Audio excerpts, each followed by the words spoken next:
Hannah, I just handed in the divorce papers. Great. I take it you know where we both stand on custody of the kids. The twins, Ben and Ivy. You get Ivy, and I get Ben. To tell you the truth, I still don't agree with it. What good is complaining after all this time? It's already decided, and there's no going back. I know that, but I can't just look the other way when you call our daughter such horrible things. A brainless good-for-nothing? Really? It's the truth. What do you want me to do, lie? I have to take Ben because my dad's company is in urgent need of a successor. But Ivy? Yeah, that's not happening. It'd be one thing if she was smart and gifted like Ben, but it seems like she didn't inherit my amazing elite genes like he did. Her grades are average at best.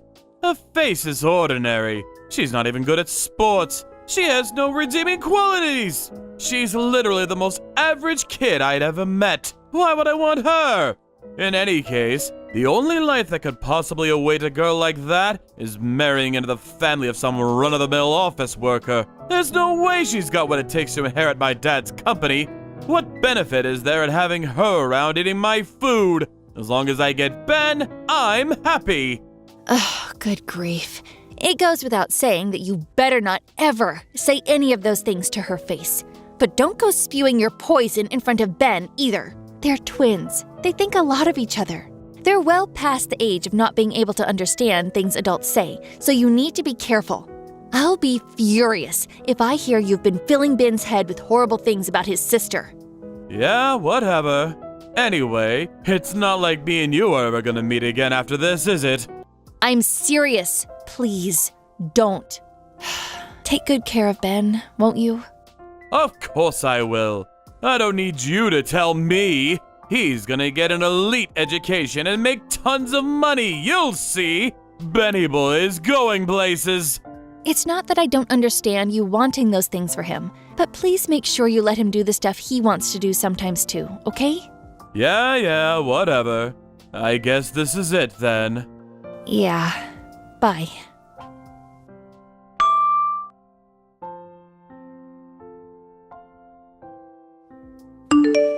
Hey, Mom, is now a good time? Hey, Ivy. Sure, what's up? So I'm heading to the station near college right now. You'll never believe this, but my old dad is waiting by the ticket gate. What? What do you mean? My friend who went home before me sent me a message. Apparently he's going around the station asking every single young girl he sees, "Are you Ivy?" To anyone else, he probably just looks like a sex offender.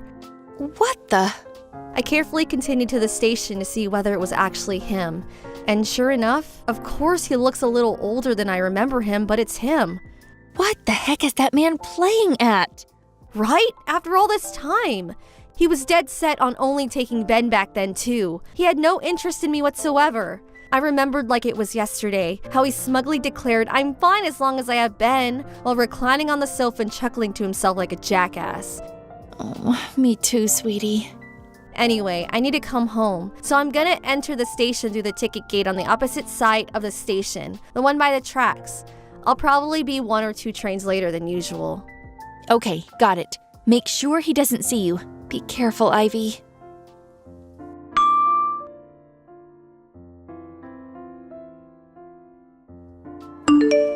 Hello, Hannah. It's been a while. It's me, Gary. We need to talk. We do? Yes, we do. So it's like this, see? About a week ago. You were lurking around the station like some creep trying to find Ivy? Huh? You know? I know. You were running around approaching every girl who looked like they might be under 25 asking if they were Ivy, weren't you? One of the girls you approached was Ivy's friend. Thankfully, she messaged her immediately with a warning to avoid the area. Oh, I see. So does that mean she went home a different way so I wouldn't find her? That's right. How could she? I went out of my way to try to find her. We could have finally been reunited. I'm her father, damn it! This makes no sense. Did you forget everything that happened back then? Huh? The reason we divorced in the first place is because Ben was the only child who existed in yours and your dad's eyes. On the rare occasion you actually acknowledged mine and Ivy's existences, you treated us like dirt. Your face practically lit up when I suggested divorce, and you had the papers signed and handed in before the day was up. You had no interest in having any part in Ivy's life, and you certainly weren't going to fight for custody of her. In spite of that, I suddenly hear you're running around the station, approaching every teenage girl you see like some kind of a sex pest in order to try and track down your estranged daughter? I'm struggling to understand here. Can you help me out a little? What choice did I have? I don't know where you guys live anymore. All I had was some vague information on which college he's at, and so that was my only option. That's not what I'm asking. Not that that's not a problem, too. But if you wanted to meet Ivy, you should have come to me first. I'm her mother and legal guardian. We intentionally kept hold of each other's numbers for this exact reason, did we not? Stop taking liberties. Do you really want me to go into all the boring details? I don't have time for that. The point is, Ivy's doing really well now, isn't she? Looks like you did a half-decent job raising her after all. I heard she always gets the top grades in school and was even president of the student council. Is it true? What's more, she even got into Apple College. Everyone knows how brutal their entrance exams are, so she must have something in between those ears of hers after all. What's your point? The point is that it turns out she did inherit my amazing elite genes after all, and this just proves it. That's my girl, which means I'll be taking custody of her. Thanks to your hard work, you did a great job, really. You can leave the rest to me. What do you mean? What do you mean, what do I mean? Ivy must have gotten into college on a scholarship fund, right? And she has to be working crazy hours at some part-time job. Scholarship fund? Part-time job? You can't play dumb with me, Hannah, because I'm smart. Very, very smart. We agreed neither of us would pay child support at the time of the divorce since we were both taking a kid each.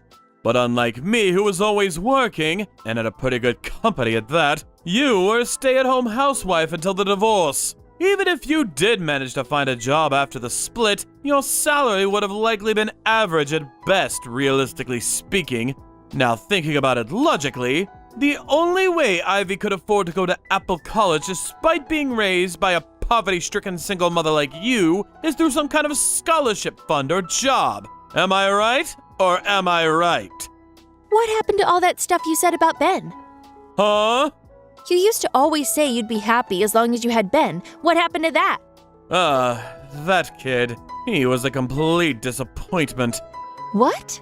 He betrayed my expectations in the most pathetic, cowardly way. He ran away as soon as he graduated high school, in the middle of the night, no less. Pfft, I have no idea where he is now. Are you even gonna bother looking for him?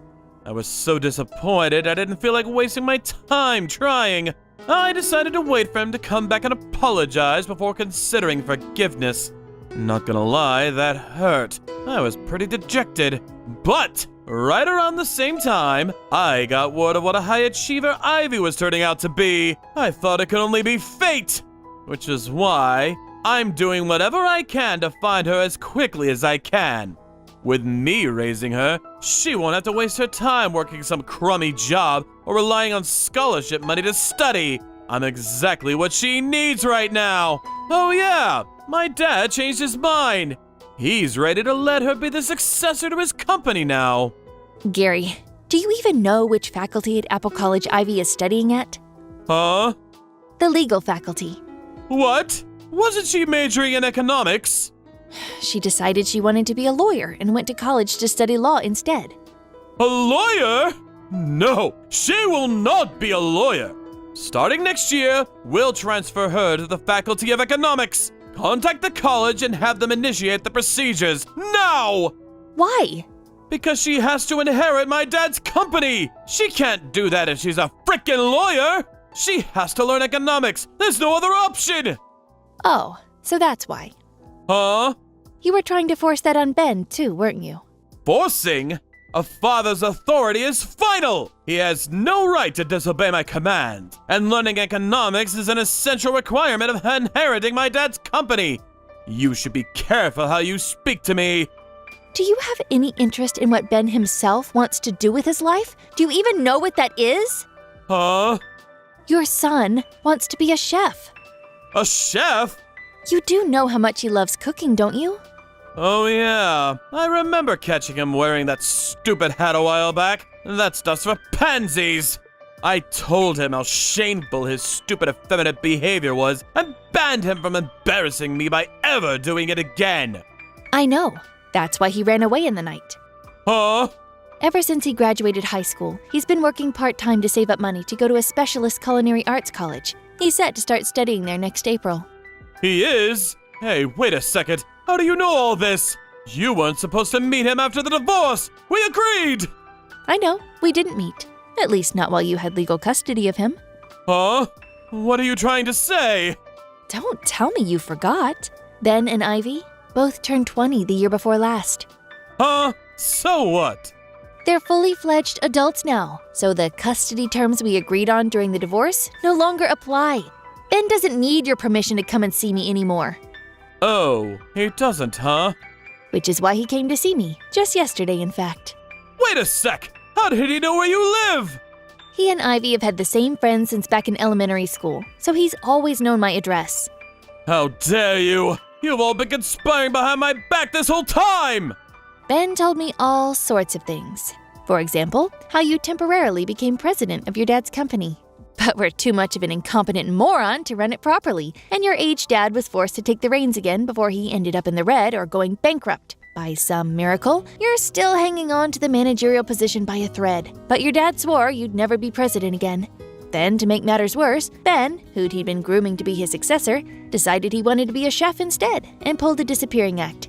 The only reason you're trying to track down Ivy now is because you're out of candidates to inherit the company, isn't it?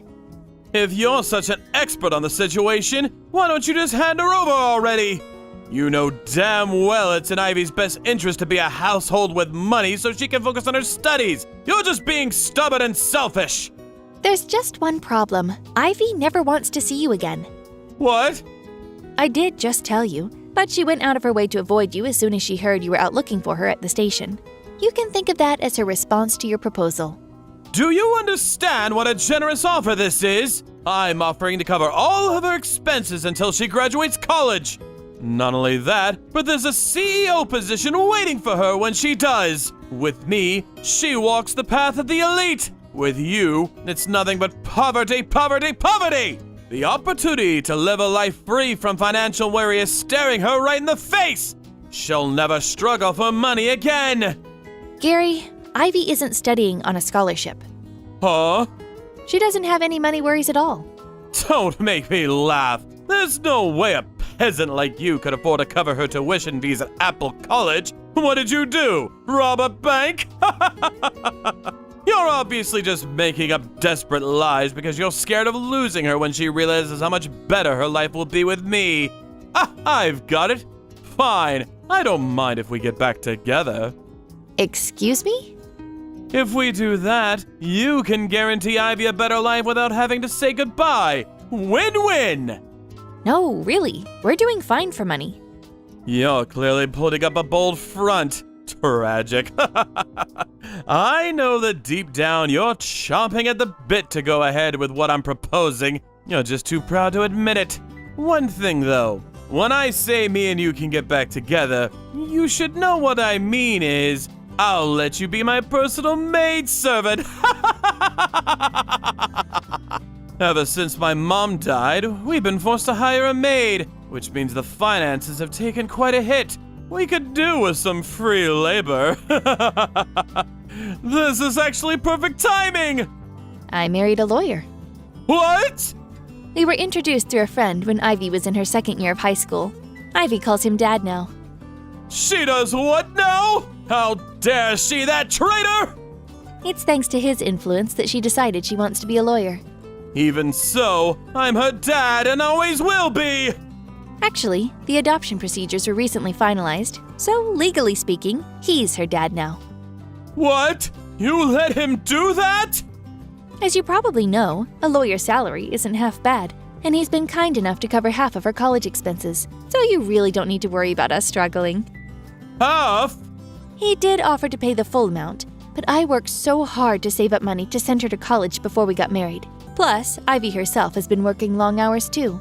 So to make sure we'd never forget what we went through, we have a constant reminder of the importance of hard work. We paid the other half ourselves. I don't understand. Why wouldn't you accept? It makes no difference whether you understand or not, so that's fine. Oh yeah, that reminds me. We're currently in talks to start the adoption process for Ben, too. I'll be sure to keep you posted. What? What about me? Who's gonna inherit my dad's company? Why does it have to be a family member? Why can't you pick a successor based on their abilities and talents? Sounds like you could use some fresh blood. Meh, that's not really for me to comment on. Aha! I've got it! I'll let you have Ben. If you give me Ivy, can we do a trade? You still don't get it, do you? Ugh, this is a waste of time. Huh? Ben and Ivy are both adults now, and they're free to make their own choices. I think it's time we block you. No, wait! Please! Just wait! Goodbye.